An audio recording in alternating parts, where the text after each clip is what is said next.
Hello everyone and welcome to another Premier Injuries Daily Report. It's Monday, so that means we're rounding up the main injury talking points from game week 27, although we do have a couple of double game week fixtures still to come.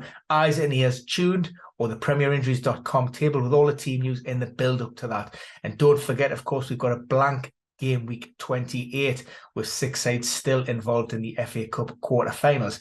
Where to start? Well, we look at Sunday's fixtures first, and we'll go with Manchester United. Casemiro dismissed for that challenge on Carlos Alcaraz. That's earned the Brazilian midfielder a 4-match ban. That's because of a previous dismissal, and that adds an extra game onto that. So he won't be back until mid-April, meaning he misses a game against Newcastle, and I think it is Brentford in there as well.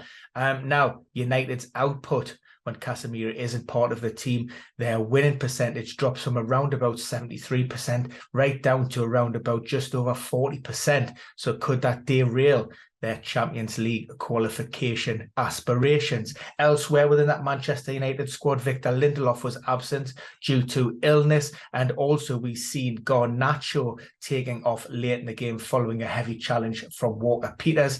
Now, he was spotted leaving Old Trafford with his right foot in a protective cast, in a cam boot, and also on crutches. However, Erik ten Hag played down his initial thoughts post-match by saying he thinks that isn't too serious. Of course, Manchester United play in the Europa League on Thursday night against Real Betis in that second game, so we will have an update probably on Wednesday in the build-up to that match.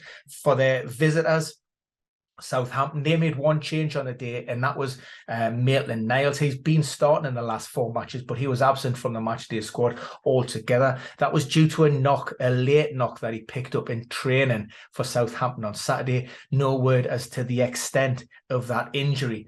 Across to my boys, Newcastle. We made several changes on the day, most notably Callum Wilson.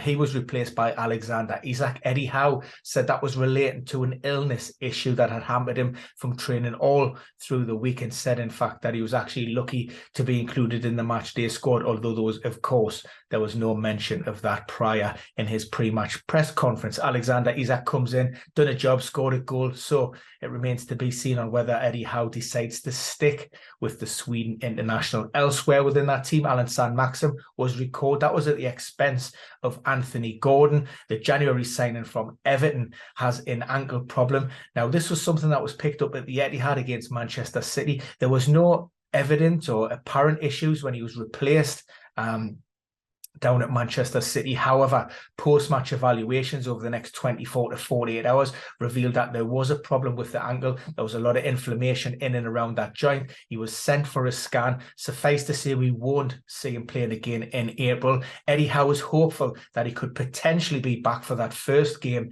in April. If not, probably, fingers crossed, hopeful for the one after that.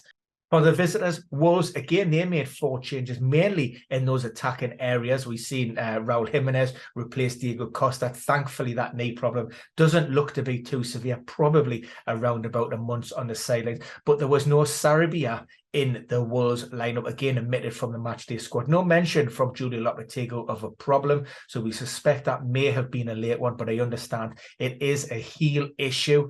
We don't know, again, the extent, and we don't have any kind of definitive time frame on when the player can potentially return. For Brighton, Adam Webster is likely to miss out midweek. We talked about those double game week fixtures, the Seagulls being involved in those. Adam Webster was replaced late on Saturday in and around that 88th minute. That was a right hamstring issue, so even if it isn't a pull, a tear or a strain, and it was more of a precautionary or just a little bit of tightness, given the games coming in quick succession, I suspect that Roberto De Zerba will not take any chances. So he could be out. It's probably Van Heck that comes in, because Levi Colwell has been just returned to the matchday squad following around about 6 weeks out with a thigh strain. For Fulham, on Sunday. They were without Willian. Again, he was missing from the matchday squad, and nothing from Marco Silva. There's a couple of issues going on there with the Brazilian, who had been earmarked for a start against Arsenal, against his former employers. Initially, at the beginning of the week, that was a hamstring problem that had stopped him training, and towards the back end of that week, the latter part, they were struggling with a lower back issue. So that's why he wasn't involved again. We're just hopeful that he could potentially return and to see how he responds to treatment this week. And finally, we'll finish on Arsenal. Very surprised to see a couple of players named in that Gunners squad down at Craven Cottage. Special mention for the performance and the result. Looked very tricky on paper, but they came away comfortably and done their job and ended as a contest in that opening 45 minutes. But the return of Leandro Trossard surprised everyone. Mikel Arteta actually ruled the player out on Saturday at his pre-match press conference. However, post-match on Sunday, he did say that medical department and doctors had advised him that that injury, that groin problem that he picked up during the come from behind win over Bournemouth, would take around 7 to 10 days, but he was determined to be included, and suffice to say he was, and put in a great performance. Secondly, we also welcomed the return of Gabriel Jesus. The Brazilian has been sidelined since the beginning of December. Now, we've touched upon this several times last week, and this is still a player that maybe should be on your radar, but he wouldn't be an FPL asset that I would be looking to invest in at this particular point.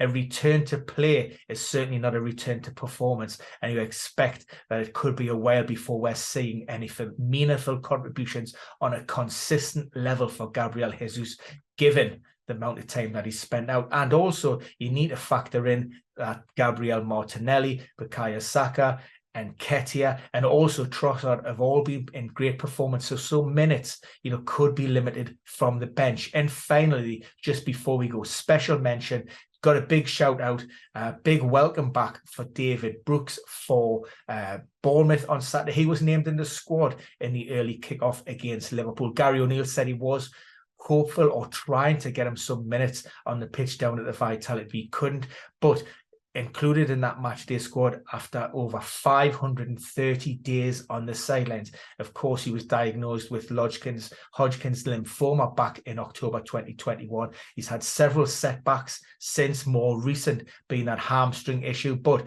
after impressing on the training pitches and scoring a couple of worldies, according to the Cherries boss, he deserved his place in that squad. So yeah, hopeful for some game time between now and the end of the season. And of course, great to see him back in the matchday squad. And that is your daily Premier Injuries roundup.